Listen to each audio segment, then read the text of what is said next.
This is an article entitled, "America Needs a Fiber-Based National Broadband Policy Now, If Not Sooner," written by Jim Baller and Casey Lyde, both of the Baller-Herbst Law Group based in Washington, D.C.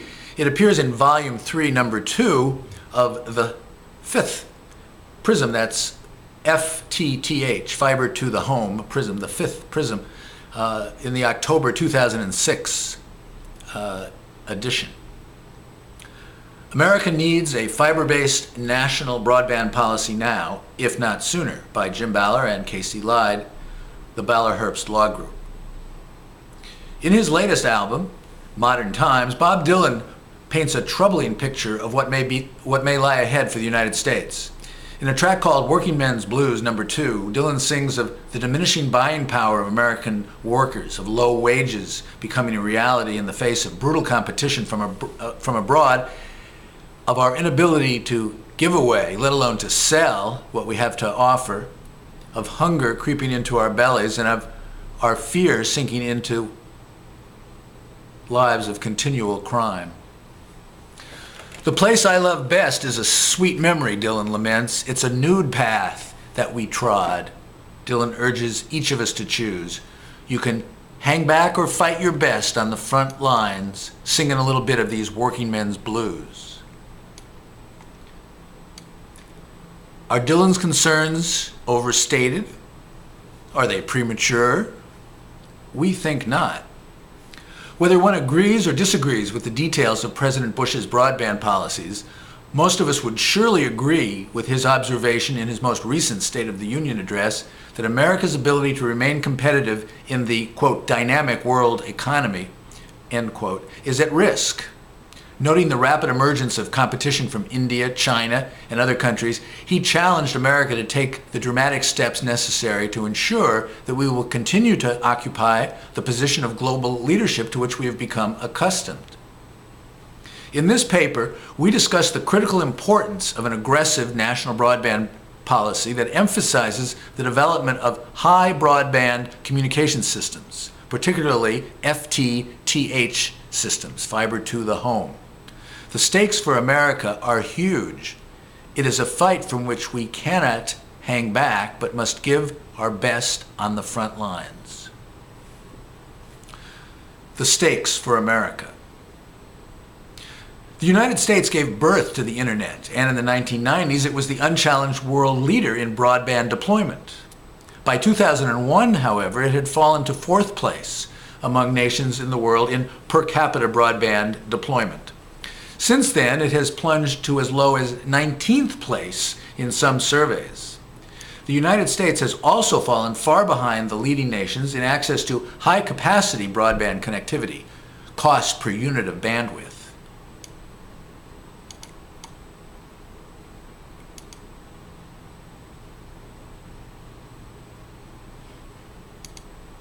And growth of broadband subscribers. For example, in Japan, ordinary households can now obtain 100 megabits per second of connectivity for less than $40 a month. That level of bandwidth is unavailable at any price to the vast majority of residents and small to medium-sized businesses in the United States. While the United States is still first in absolute number of broadband users, its lead will soon be overtaken by China. Furthermore, if the 25 nations of the European Union are viewed in the aggregate, as many analysts suggest, the EU 25 already have more broadband lines than the United States today, and they will have a huge lead by 2010. By one recent estimate, the EU has almost 53 million broadband users, with an increase of almost 20 million during 2005. In comparison, U.S. residential broadband uptake has largely stalled. How important is this? It is immeasurably important because broadband will increasingly provide the platform for virtually everything that we do at work, at home, and at play.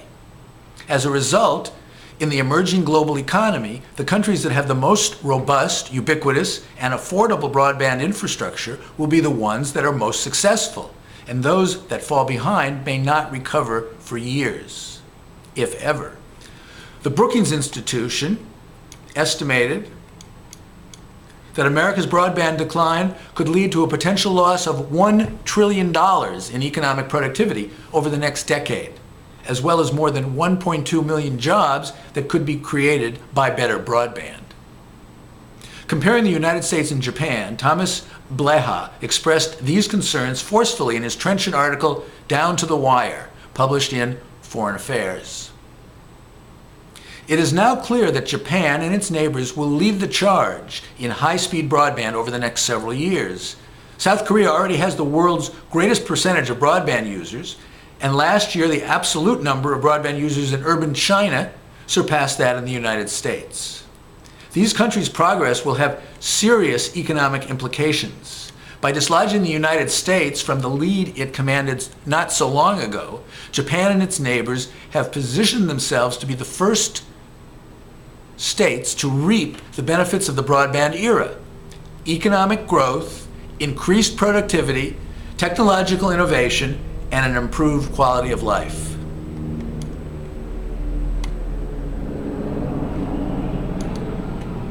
Similarly, in his book, The World is Flat, which emphasized developments in India, Thomas Friedman shed further light on the world that is emerging and America's role in it. The dynamic force in the current stage of globalization, the thing that gives it its unique character, is the newfound power for individuals to collaborate and compete globally. And the lever that is enabling individuals and groups to go global so easily and so seamlessly is not horsepower and not hardware, but software and all sorts of new applications, in conjunction with the creation of a global fiber optic network that has made us all next-door neighbors. Individuals must and can now ask, where do I fit into the global cooperation, the global competition and opportunities of the day? And how can I, on my own, collaborate with others globally? We are entering into a phase where we are going to see the digitization, virtualization, and automation of almost everything. The gains in productivity will be staggering for those countries, companies, and individuals who can absorb the new technological tools. And we are entering a phase where more people than ever before in the history of the world are going to have access to these tools as innovators, as collaborators, and alas, even as terrorists. You say you want a revolution? Well, the real information revolution is about to begin. Friedman also explored at length the trend of companies worldwide to break down manufacturing, production, service, and other processes and to farm out pieces to the places of the world in which they can be done the most cost effectively. For example, many American firms, from computer companies to accounting firms, have begun to outsource tasks to English-speaking India, the Philippines, and other countries in which bright, well-educated, and highly motivated young people will gladly perform these tasks for a small fraction of what it would cost the firms to have the work done in the United States. China's surging economy is particularly threatening to America's traditional way of life. In his book, China Inc., How the Rise of the Next Superpower Challenges America and the World, Ted Fishman noted that China expects some 300 million people to move from the countryside to major cities over the next 15 years.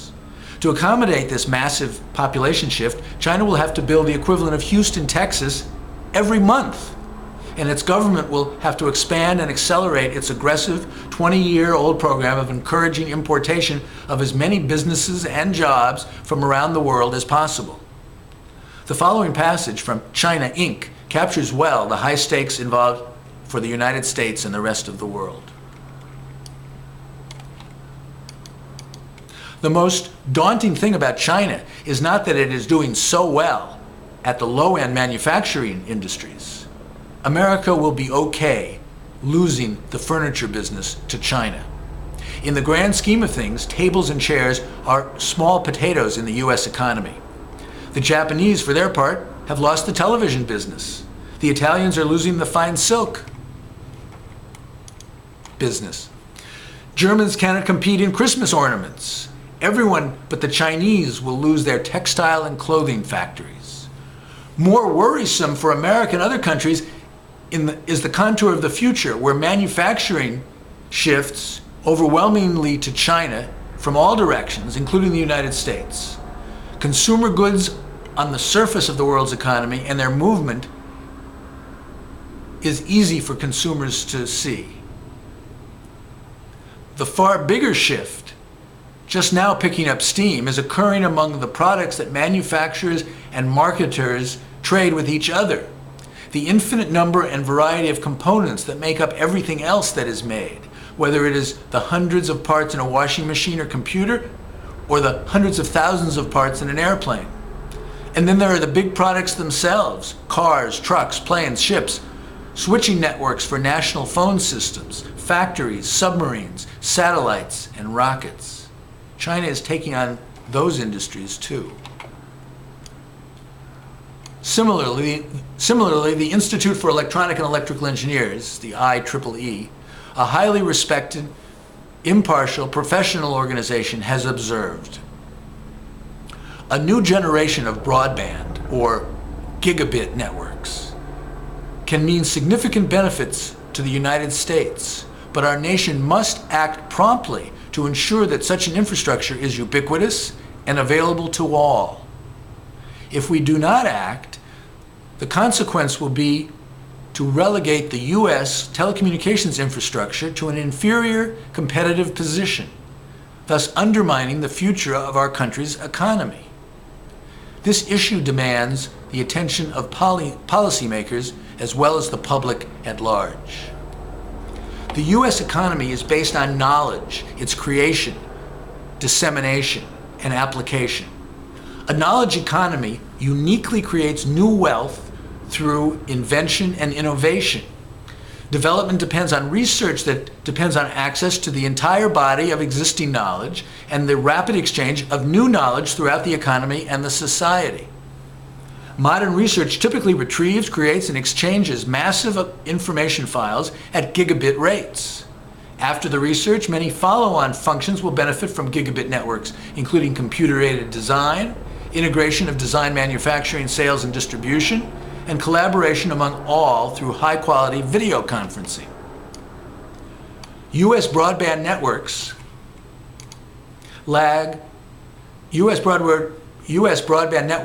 badly lag behind those of many other countries. By one measure, 19 countries have broadband service superior to that of the United States.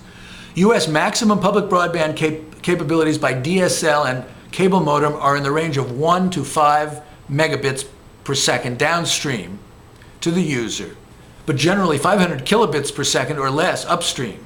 By contrast, most South Korean residents have access to 50 to 100 megabits per second, which in many cases is symmetric. South Korea achieved this infrastructure through a government policy supporting deregulation, competition, and investment.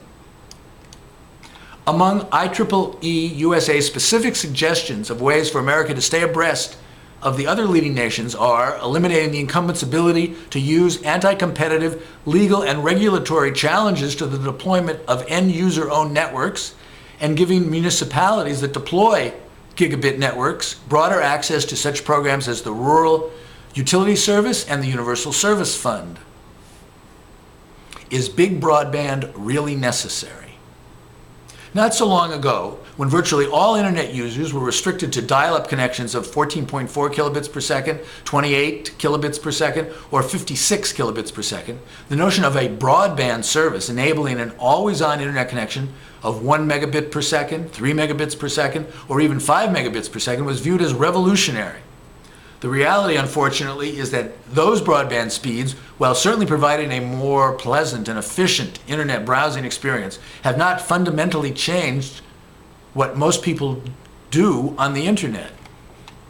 While it is true that users may now download short video clips and music, the internet's true potential is hamstrung by such a limited capacity. The internet provides the means to instantaneously deliver and transmit all manner of communications to and from anywhere in the world. High definition and on-demand video, real-time multiplayer gaming, the transmission of enormous data files among businesses, and the deployment of innovative applications which do not yet exist, will not exist for consumers and businesses whose choice, if they are fortunate enough to have a choice, is limited to a service offering only a few megabits of capacity. In fact, to rely on a future involving anything less than a 100 megabit per second broadband capacity is to be truly short-sighted. The math is simple.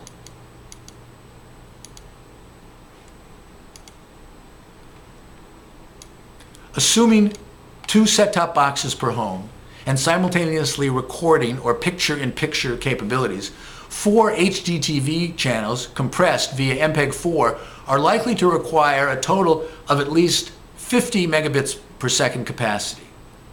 If the provider allocates an additional 20 megabits for data and voice over IP, then the total bandwidth requirement becomes at least 70 megabits per second.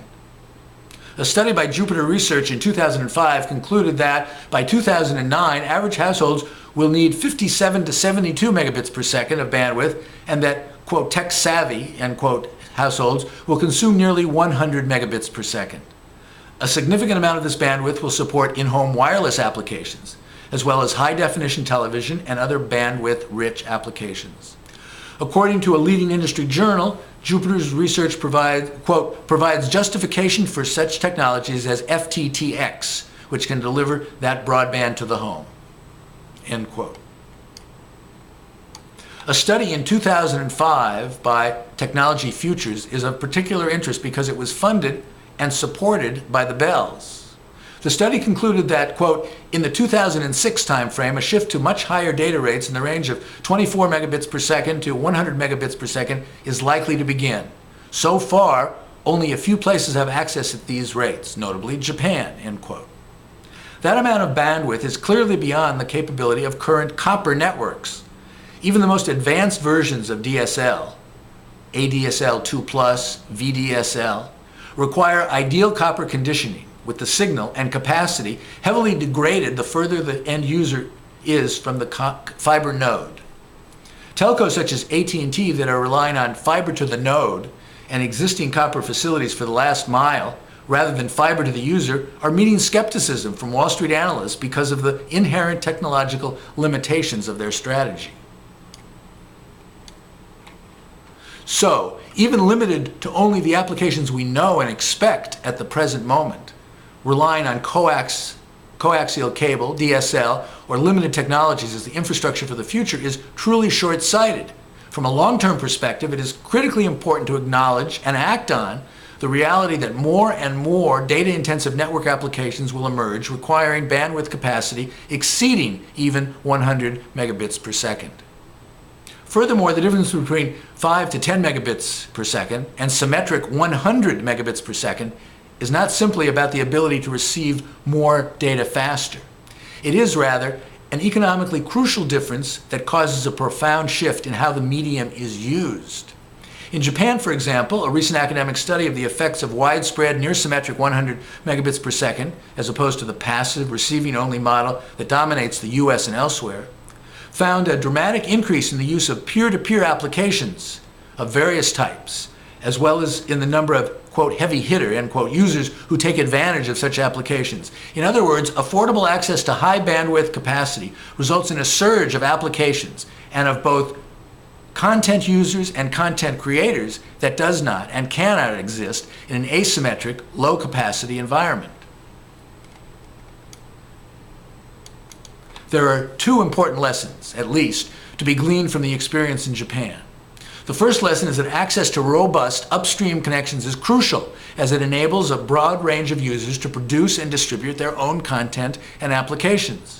The second lesson is that affordable high-capacity broadband, as opposed to, quote, baby broadband, end quote, of the kind that is available in the United States today, makes not only a quantitative difference, but also an economically significant qualitative difference in the way that users take advantage of the bigger bandwidth. A high-capacity network means that the last-mile bottleneck issue is solved. Network architects can focus on other bottlenecks throughout the network, addressing backbone issues and caching more efficiently. Application developers will be assured that, for a commercially meaningful set of users, the network will cease to be a limitation. Of course, it is impossible to predict what exactly will occur over the next 10 years or so as a result, but whatever occurs, even if it is limited to the applications we know now, it promises to be economically significant. In the long term, areas without the network infrastructure to take advantage of it, whether a small town, a rural area, a less affluent urban district, or an entire nation, will be on the short end of a competitive and cultural reorganization.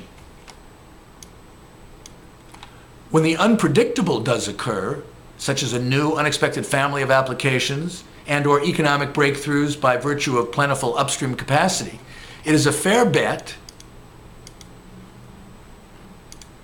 that citizens of Europe and Asia will beat the US in taking advantage of it on a widespread basis. America needs a national broadband policy now. If given an opportunity, most Americans would probably throw their giant communication providers out and replace them with smaller, more responsive alternatives. After all, the incumbents have not only consistently ranked at or near the bottom in consumer satisfaction surveys, but on their watch, America has also lost its huge lead in broadband deployment and become an international laughingstock for its backwardness and arrogance. Realistically, however, no proposed national solution can succeed in the foreseeable future without the enthusiastic participation of all major stakeholders, including the incumbents. That can happen only if all concerned perceive substantial benefits from participating, significant harm from not participating, or a combination of the two. Unfortunately, neither Congress nor the Federal Communications Commission has had much success in forging widespread consensus on a national broadband policy. Congress has been unable to pass new federal telecommunications laws, much less with the vast majorities in both houses that passed the Telecommunications Act of 1996. The Commission has, if anything, exacerbated America's declining world standing by adopting inadequate definitions of broadband and utilizing misleading data gathering approaches that have retarded our recognition of the urgency of the challenge. The best solution we submit is for the President, with the advice and consent of Congress, to appoint an independent, nonpartisan, blue ribbon commission to study, report on, and build consensus on a national broadband policy. The commission should include representatives of the Federal Communications Commission, the states, local governments, the incumbents, other industry groups, particularly the high-tech sector, the educational community, consumer groups, and all other major stakeholders. Time is short. We cannot afford to delay. The alternatives, as Bob Dylan has reminded us, are not pretty ones.